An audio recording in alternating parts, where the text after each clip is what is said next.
everybody. My name is Mary Aycock and I go by Dee, and I'm here to speak with you about my personal reflection and video response to Sir Ken Robinson's The Death Valley of Education. A little bit about myself. I have been teaching for 26 and a half years. I was born and raised here in Atlanta, Georgia. I currently teach kindergarten for Atlanta Public Schools, and I'm at L.O. Kimberly Elementary, which is on the southwest side of Atlanta. I have a 27-year-old daughter named Taylor, 2 adorable grandpups, and I love rescue dogs. My educational journey and goals. When I began my working career, I started in business administration, and I ended up taking the path to education when my daughter was about a year and a half. I landed at Brenau University. I got my degree in early childhood education, and here I am at the University of West Georgia, trying to finish my master's that I did not finish 18 years ago. So this particular journey and goal has been quite some time in the making, but when I finally do graduate here in another couple of semesters, then I will have my master's finally in reading instruction. As far as the video reflection goes, I really did learn a lot. I thought Sir Ken Robinson really brought up some very important things that are happening in this world. And he brought up reasons why these things are not happening as they should.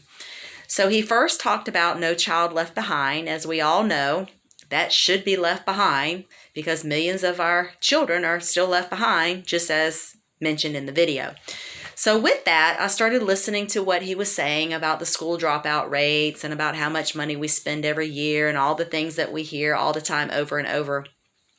And he was talking about this is only the tip of the iceberg. So I started to think about how small that tip was, and if that's all we accomplished and it's taken 20 years, how long is it going to take for the rest of the iceberg to come out of the water, or is it still going to stay where it is?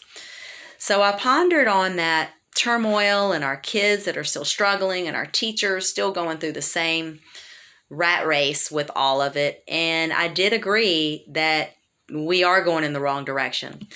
So I really thought about the principles that Sir Ken Robinson compared. So he talked about 3 principles of human life versus cultural education. And so there are 3 different comparisons. So the first one was diversity and conformity. So I thought about how we are as teachers always wanting our kids to be diverse, and we want them to be individuals in the world because our world is diverse, right? But I thought about also how that conformity is just sabotaging everything that we do every day in the classroom. And I also thought about how much it has made me conform. I love where I am. I'm teaching in Southwest Atlanta where most of my kids are at risk. And to be honest, I always feel like it's always about data.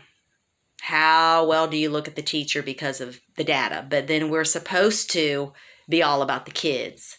So as I thought about diversity versus conformity, I thought, I'm having to conform. I'm not even able to do what I can do anymore as an individual. So that brings us to the second principle, which is curiosity versus compliance. So as a kindergarten teacher, of course, I want my kids to be curious and I want them to explore and I want them to learn all that they can. But at the same time, I'm having to be forced to follow all the rules and regulations and policies and procedures. And I always tell my kids, let's think outside the box. I just feel like I'm in the box, like trapped in the box. So I really started thinking, it's not just the kids, it's the teachers, and it's myself.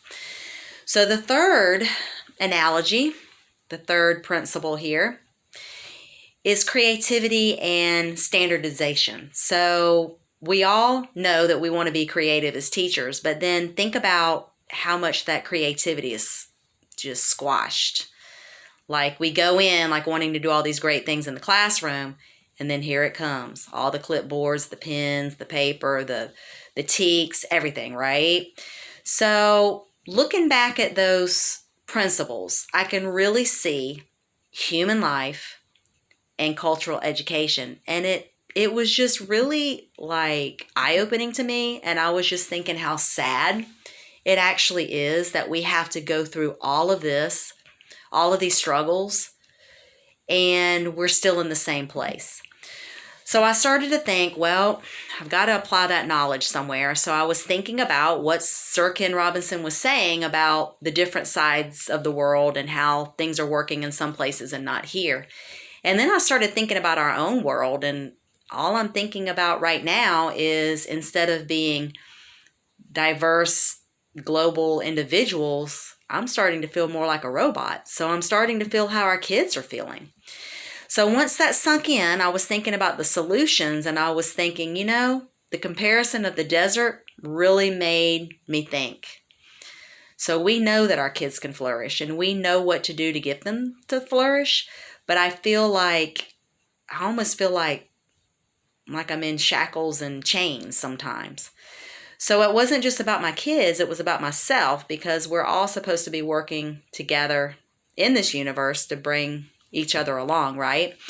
So I think the thing that resonated with me the most was about the culture of your school. And I don't think we can necessarily say that it's a particular county or it's a particular side of town. It's just kind of where we are at the moment. So my takeaway with that is, I love where I am and I love where I teach, but it has gotten very data driven. And I'm just kind of rethinking things.